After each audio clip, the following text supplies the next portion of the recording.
as you're about to discover, I'm no great gardener, but there was an occasion a few years ago where we were living, the kind of compost heap where I put all the grass cuttings in the corner of the garden, was completely overgrown with this voracious weed.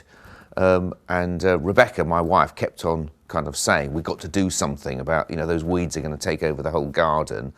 And so one afternoon, on a day off, I decided, I went out there with my gloves and my spade and fork to do something about this weed. And as I kind of started digging it out, I discovered, to my amazement and joy, that this voracious weed was in fact potato plant. Obviously in with the grass cuttings, I suppose, we must have chucked away some potato peelings, and we had this amazing, unexpected and abundant harvest. I filled up buckets with potatoes, all different varieties.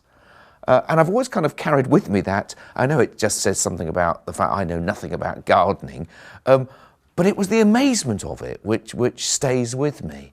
And when it comes to Easter, I think Easter, to be Easter, has to be a shocking, an amazing and an unexpected surprise. Not the sort of tagged on happy ending to a very sad story, but this radical departure, this astonishing new beginning. And if we think to ourselves that all those primitive people 2,000 years ago, of course they would have expected there to be a resurrection. They believed in that sort of thing, whereas we more sophisticated and perhaps more cynical people don't, you'd be wrong. Resurrection was just as unexpected, as amazing then as it is for us today. It wasn't what people were expecting. Mary Magdalene went to the tomb on the Easter morning to dress a corpse. She was expecting nothing else.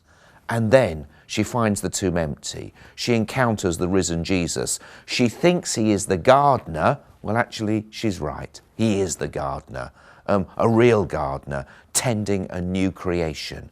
The resurrection of Jesus is the beginning of a new story, an unexpected and amazing story, a story of abundance, of extravagance, of God's great love for his creation and the beginning of a new one.